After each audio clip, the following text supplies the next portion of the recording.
welcome to tonight's Words of Hope. This series of short but important video messages have been put together by the Elim Church in Ireland with the purpose of speaking life into our current situation of lockdown.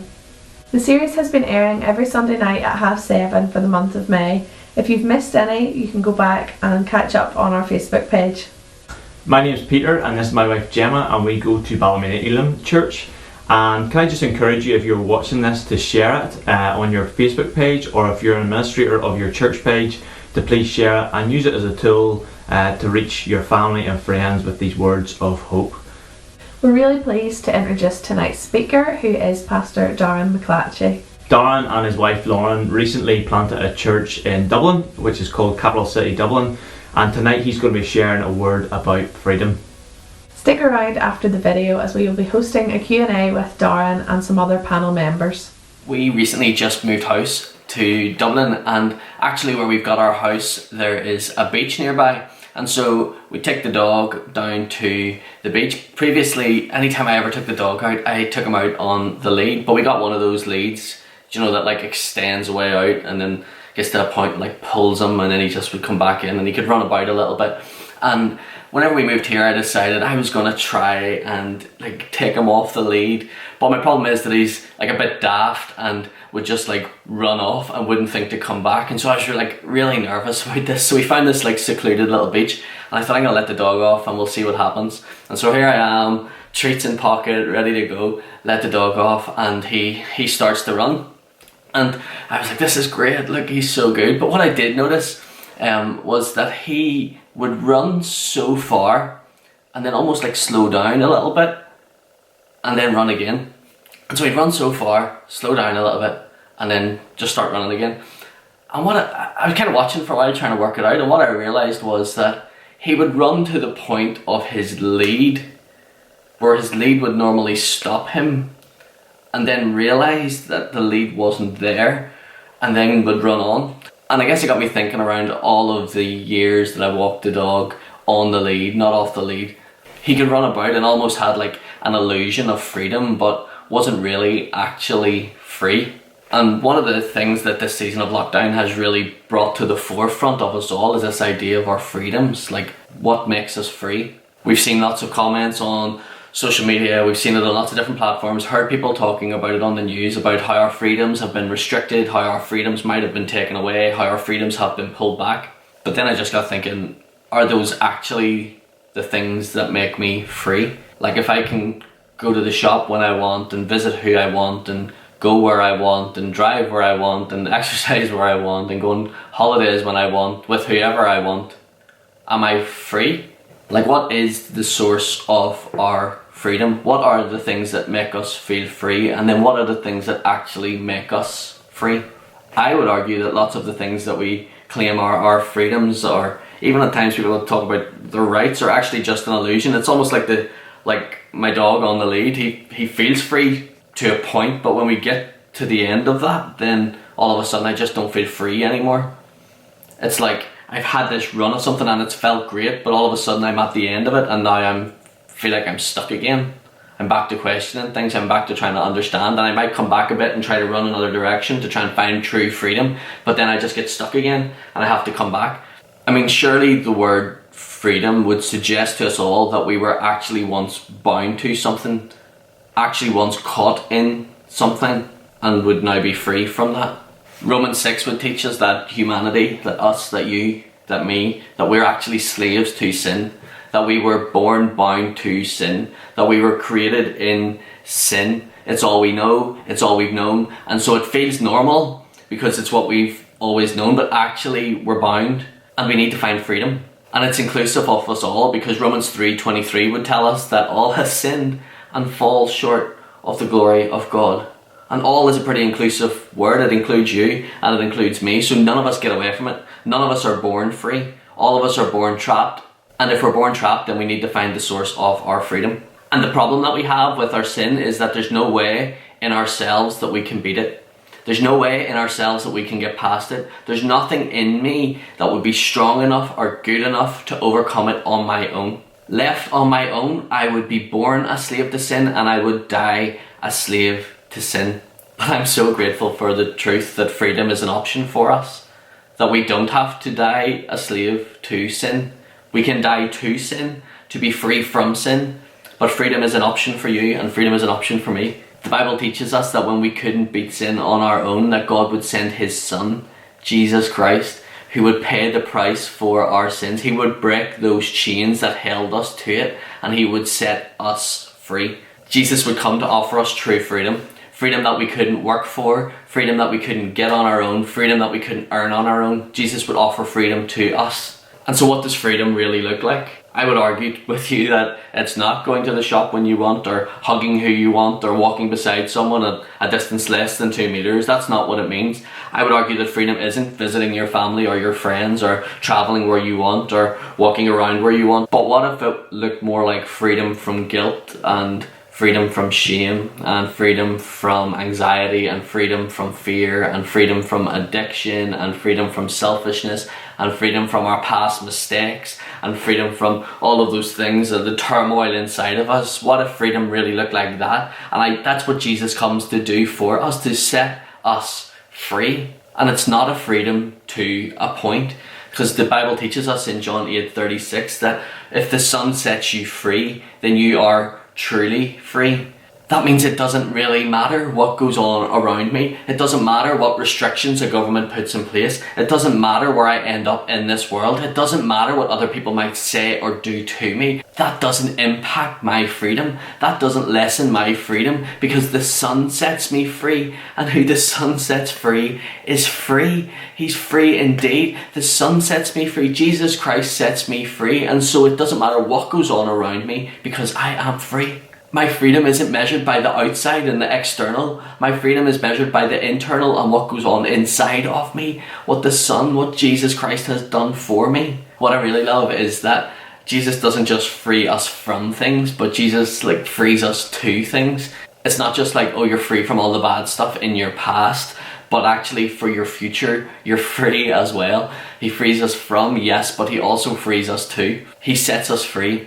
And now we stand in this wide open space of God's grace and God's glory. And in that space we find life, we find love, we find contentment, we find peace, we find friendship, we find purpose, we find joy, we find provision in these wide open spaces with God, because God didn't just set us free from all of the stuff in our past. He set us free to something. And so what if the freedom that you've had, or the freedom that you felt like you've had, has just been an illusion? What if you're only free circumstantially? What if you've lived your life basing your freedom and your level of freedom on what's going on around you, but really on the inside you're still a slave? And so my question to you is, what about you as a human being?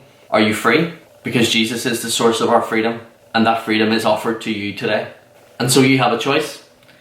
You can continue to live your life in the illusion of freedom if that's what you want. You can decide to just keep going how you're going. You're happy enough on the lead, just going as far as you need to, and then trying something else. And you can waste your life like that if you want. It is just an illusion of freedom, and it is actually slavery. But today you have the option to step towards Jesus. We accept the gift of life that he gives us. We accept all that he has done for us. We recognize that on our own we could not beat it. We recognize today that Jesus takes on all of our guilt and all of our shame and all of our sin, and he pays the price. He lays down his life that he might offer us freedom instead of slavery. Jesus is the source of our freedom, and he offers it to you today. The question is, will you take it or won't you? Thanks to Darren for that message. And if you're interested in becoming a Christian, follow the links to Elim Ireland's website, which is on the screen now. If you've any other questions, you can email info@elimchurchireland.com. Next Sunday night's Words of Hope will be brought to us by Charlotte Curran, and we really hope you'll join us for our final week, next Sunday at 7:30. But now we'd love you to stick around for our Q&A with Darren and our other panel members. Welcome everybody to our Q&A session. Thank you very much for joining us, and thank you Darren for your message tonight. And we're joined by our two other panellists, Natalie and Hilary. So do you guys want to just go round and introduce yourselves, who you are, where you're from, what you do? And Natalie, do you want to kick off? Yeah, sure. So my name's Natalie. I'm 19 and I'm currently interning at APA Elim. I'm very involved in kids ministry and worship there, and I'm totally loving it. So yeah. My name is Hilary Foy. I'm married to Bill, and we attend Hope Church in Hillsborough. We live in a little place called Dollingstown, which is between Moira and Lurgan, depending on who you talk to. And we've got 2 little girls at 4 and 2, called Zoe and Eden. Yeah, my name's Darren. I am in Dublin right now. We recently moved down to try and plant a church in the city, capital city, Dublin. So tonight you might notice our panellists and our hosts are a little bit younger than what we may have been in the last few weeks. So we wanted to give you a perspective from a younger generation in terms of what this situation means to us and what hope brings to us in this. So Gemma's going to kick off with the first question. So Darren, you talked a lot in your message about freedom and being free, but that's quite a subjective topic. It could mean different things to different people. So what do you actually mean by being free? What are you referring to? Yeah, so freedom is like super subjective. Depends who you talk to, what they think freedom looks like for them. I guess I was really trying to speak to the fact that I think us in the West have set these things up as like our freedom goals. Like, if I could just get the job, if I could just get the money, if I could just get the house, if I could just get the spouse, then I'll be free. Like, it's all of these things that we've set up. But I don't think any of those things really count towards our freedom, because we've seen people historically and we see people in the media that have all of those things and they're still miserable and they're still not really free. I guess what I was alluding to was like the freedom inside a person and not on the external. Like, I'm not talking about free country or free speech or freedom to travel or any of those things. I'm talking about the freedom inside of us, not even talking about those momentary things that make us feel free. I'm talking about actual freedom all of the time. Those, that deeper reality inside of humanity, like the search inside of us for freedom, the search inside of us that knows that there's something more, the search inside of humanity that knows like something's just not right, that longing inside humanity, like there must be more than this, like there must be a God, there must be a higher being, there must be something bigger than me. And I think that those questions are inside of us because God designed us for freedom, and those questions would lead us on a journey towards finding him, and the exploration of that would point us towards that. And so I am really speaking to the freedom inside of us, our internal searching, and I think it's inside the heart of every human. And I would argue that freedom is found in relationship with God. So that's what I was talking about. Darren, you mentioned there about everybody having a longing for freedom. And Hilary, if I could maybe just direct the next question to you. I'm sure everybody has this aspiration or longing for freedom in their lives, but for people who think Christianity just provides an illusion of freedom or it's just an aspiration of freedom, what would you say to people who maybe don't agree with that? Yeah, this is a hard one, isn't it? Because we live in a culture that tries to tell us that there's no such thing as one truth or objective truth. And so it's really difficult to take the approach of convincing someone to accept what they see as just my version of the truth. But I suppose the reality is that without a source of truth that is higher than us, there can only ever be an illusion of freedom. So for me, a useful question to ask people in return is, well, what source of truth do you live by? And what kind of freedom is it bringing you? Because for us as Christians, true freedom is found in being who our Creator designed us to be. But the illusion of freedom is being able to do whatever you want when you want, because actually that's going to lead you into a whole lot of trouble. I was just thinking of the example, of a fish that was meant to live in the ocean. If he decided one day he was going to just jump out onto the shore, pretty soon, he'd be struggling for breath. And so true freedom is just living the way that you were created to live by a God who loves you more than anyone else ever could. And I suppose what Darren was talking about, one of the things that our Creator has put in us is a deep longing to know our true purpose and to know freedom in relationship with him. And yes, does this require faith? Of course it does. But to me, it's much more logical to put my trust in a God who loves me and designed me than to put my trust in what's in here or what's in here. Very much, Hilary. Just touching on what you were saying there about, freedom. People may think that freedom would be being able to do whatever you want. Now, just out the question to you, Natalie. A lot of people would look at Christianity and think that it's the opposite of freedom, and would think that we have to abide by certain rules. It's all about what you can and can't do. So what would you say to people who would think that how can attaching yourself to a set of rules and regulations really be freedom? Yeah, I think it's definitely an unusual concept for people who don't follow Jesus to sort of link Christianity and freedom. And there's definitely elements that could lead to that. I think even there's a number of Christians who might decide that they won't watch TV on a Sunday, or that there has to be a certain attire worn to church, and not that we're criticising that, but it can just be, I think, misleading for people to think it's a lifestyle just full of regulations and really intense rules. So I think, yeah, it can certainly be a confusing concept, but the thing that I like that Darren said actually there was that about finding your relationship with Jesus, that's sort of the key to freedom. And so I think the more time that I spend with God, talking to him and just getting to know him more and knowing his heart, I think I've just come to the conclusion that God's heart for people is that we live in freedom. You know, he loves us so much, and he wants the best for us. And so actually these biblical standards and rules that have been put in place, they're not to hinder us or to make us even feel trapped. They're actually so that we can live in the fullness of God's freedom. And I think it's definitely, it could definitely be in people's heads, you know, that God would be trying to rob us of freedom. He's putting these things in place just so we have to live to this standard, nearly like robots. But actually that's not what he wants for us at all. You know, he wants us to have our freedom enhanced nearly. And I think lots of that's by living by these rules. He's drawn us into him, and he's making us more like him. And who better to decide my freedom and what that looks like than the person who created me? And so definitely relationship is key to that freedom, not just the rules and regulations side of that, but actually when we explore who we are in God, that's when we find freedom. Darren, you mentioned as well in your talk about sin and that it binds us. Some people may not understand what that means or what sin is. Could you explain what is sin and why are we bound by it before Christ? Yeah, I think sin's it's a difficult word for us, because like we've been brought up in a culture where it's like been shouted on the streets at us. It's almost like this aggressive, negative thing on us. And yes, sin is negative, but I think until we embrace it and understand it's a reality, whether it's negative or not. And I think until we understand that it is a reality and we embrace the fact that the Bible teaches all of us have done it, then we'll never find freedom, because we don't know what we're stuck to. I guess if I have to define sin, I think the easiest way for me to define it is sin is when we do the things that God never designed us to do.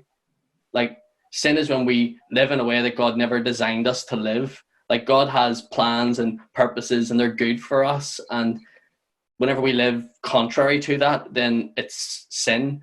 And I think Natalie kind of touched on it there a little bit. Like, God puts these guidelines in place, and he doesn't do it because he's like some authoritarian headmaster type figure. He does it because he's like a good father that loves us. And if we understand that, then we will want to follow what he says and what he gives us to follow, and follow those guidelines and follow those rules, if that's what you want to call them.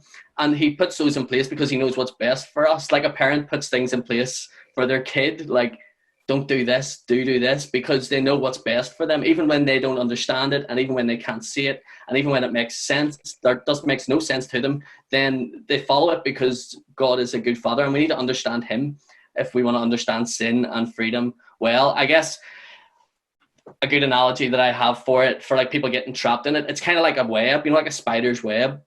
I used to watch, like when I was a kid, like on repeat, you know, like David Attenborough videos back then. But we used to watch these David Attenborough videos, and he, like, you seen like a spider's web, and like a fly or something landed in the web, and then the fly would try to free itself. But as it tried to free itself, it only got more stuck. And then the more stuck it got, the more trouble it was in. And I guess sin's a bit like that. Like, once we're in it, if we can try to free ourselves from it if we want, but we only end up more stuck in it. And the more stuck in it, then the more we try, then the more stuck in it. It's like this never-ending cycle, because actually the only person that can free us from it is Jesus. Like, he's the only person. Jesus comes and cuts that web and lets us out and frees us from it. We couldn't get there on our own. And so sin is, when we live in a way that God never intended us to live and do things that God never intended us to do, and we get stuck because we just can't get out of it. The Bible says all of us have sinned and we all fall short of the glory of God, and we just can't get out of it on our own. Now, I'm just going to come to you and a wee bit on what Darren said there. And he said it to talk about how we can't beat sin, and talked there about the spider analogy and getting stuck in the web, and the more we try to free ourselves.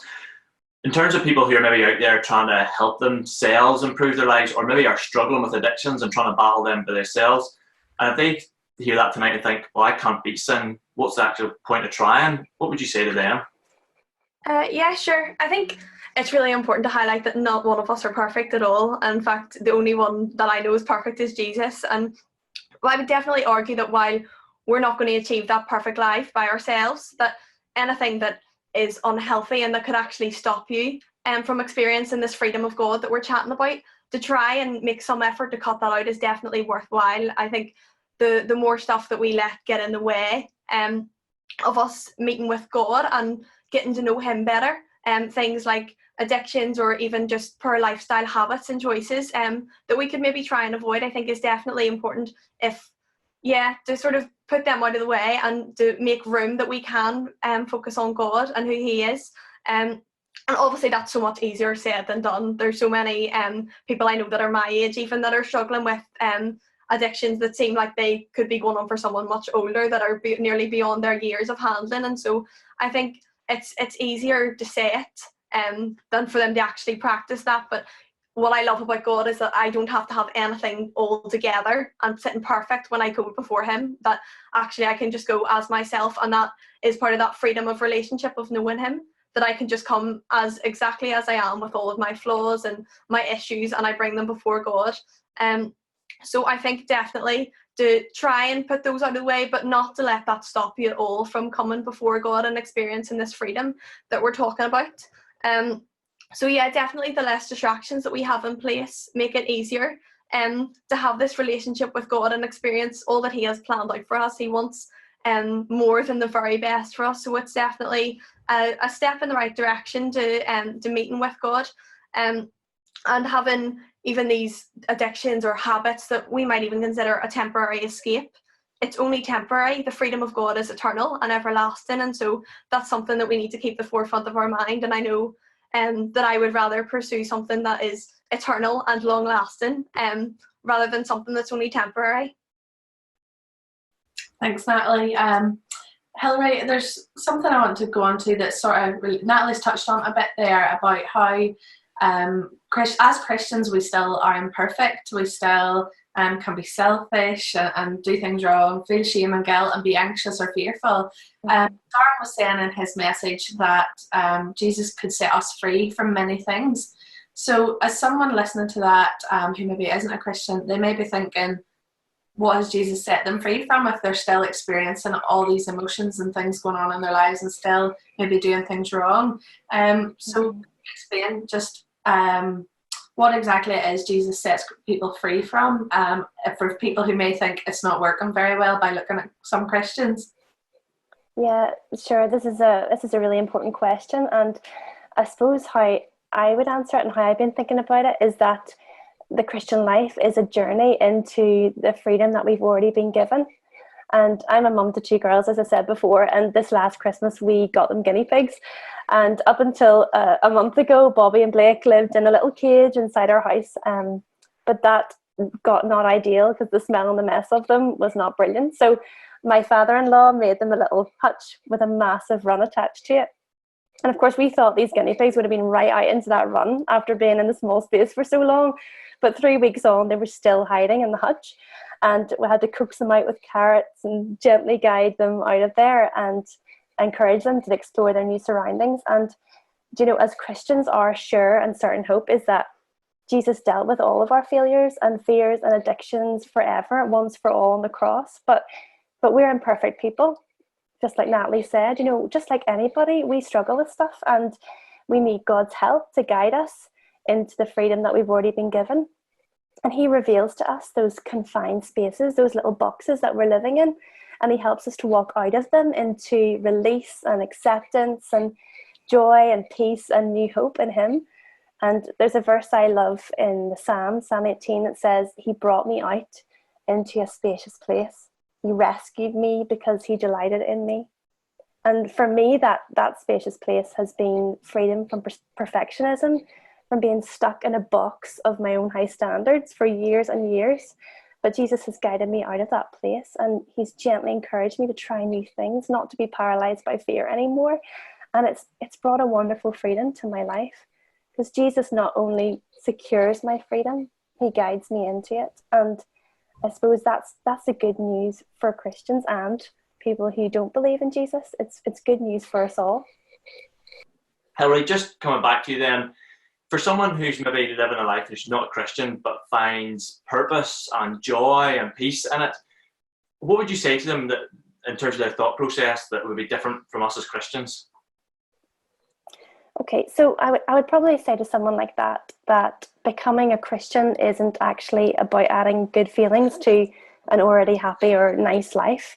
It's about absolute internal freedom and complete transformation. And that's why the Bible talks about it as being born again, because it's a new start, it's a new life, and it's knowing that you need complete forgiveness for everything that you've done wrong, and you need to be declared free and not guilty by a God who is holy and who is pure and who is just. But it's also not a message that's just about this life. It's a message that speaks to what happens after we die too, because we're all going to give an account to God at some point for our lives, whether we lived for ourselves or whether we lived for him. And many people I talk to don't actually believe that God's going to hold them accountable for how they've lived their lives or how they've chosen to follow or not to follow Jesus. But there's a real problem with this view, actually, because if God doesn't hold us to account, then he won't hold anyone to account. And then we have the issue of there being no ultimate justice for all the wrongs that have been done throughout history. So the message of Christianity is bigger than just me, than just my individual joy or happiness or even purpose.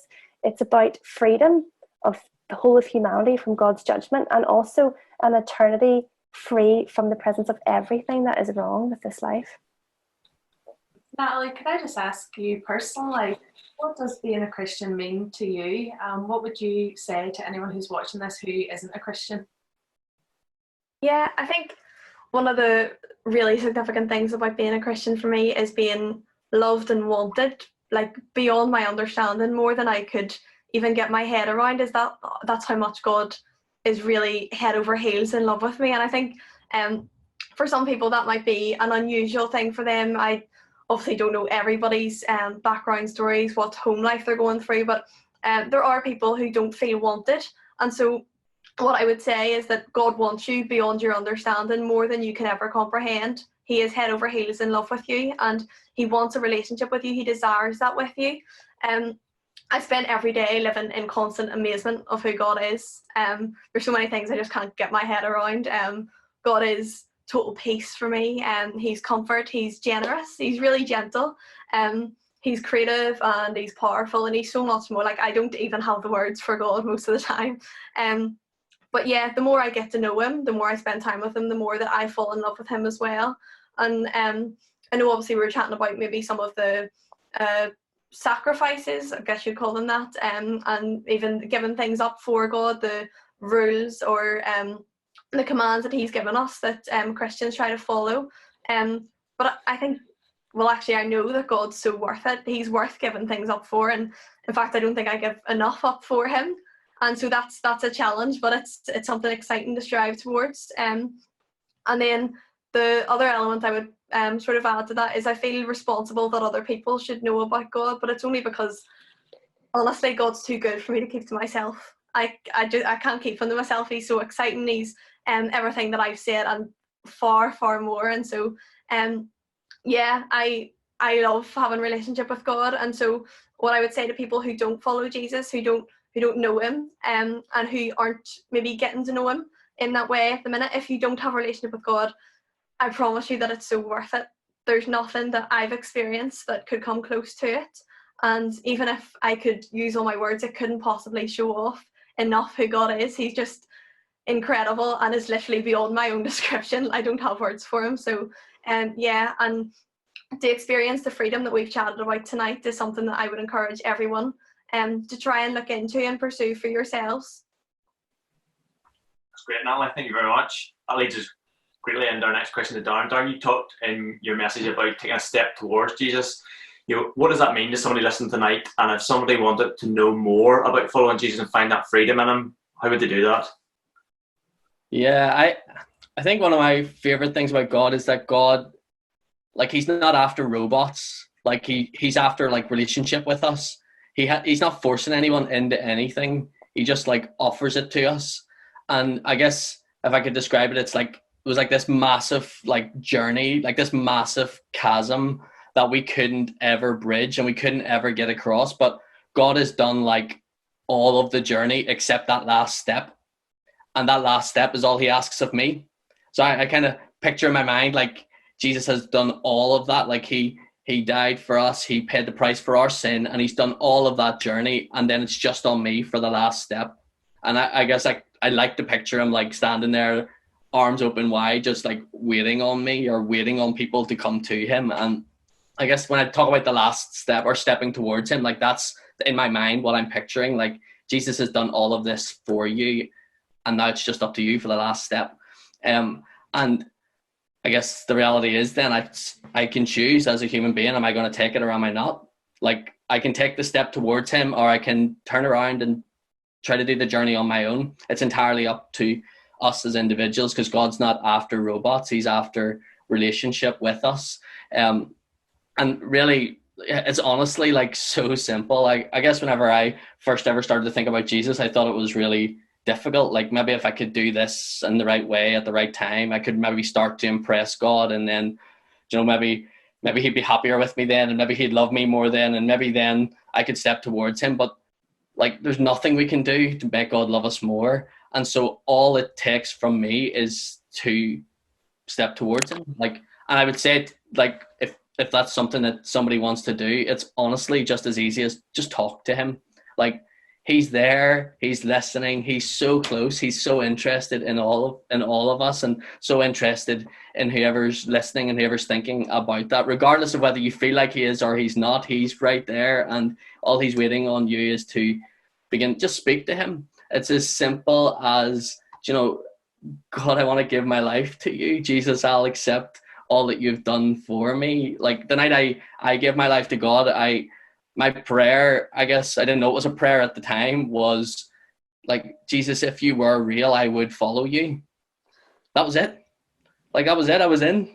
And that was enough for me and Jesus to begin to journey together and to do life together. Like, there's lots of people around that would have that conversation with you. Like, message this Facebook page, like, find any of us, like, message us. We'd love to chat it out with you if you want to do that. But honestly, there's no formula and there's no equation. We just say yes to him, give our lives to him, give him all of the sin and the shame and the guilt and all of those things that we don't want to carry anymore. And there's this beautiful exchange where he gives us life and joy and freedom, and we start this journey of walking and talking with God. And so, yeah, there's a beautiful exchange available to anybody that wants it. And yeah, all we have to do is take that step towards him. Thanks, Darren, and thanks to all of you for all your answers. There's some difficult questions there, and you have done really well answering them. And can we just say to anybody watching who has any more questions about anything that's been discussed, or who maybe wants to ask more about becoming a Christian, you can go onto the Elim Ireland website for more information, or you can email us your questions, and those details will be coming up on the screen now. Please join us again next week for our final Words of Hope, which will be at 7:30 next Sunday evening. And our speaker that week will be Charlotte Curran. Thanks again for joining us in this Words for Hope, and have a great week.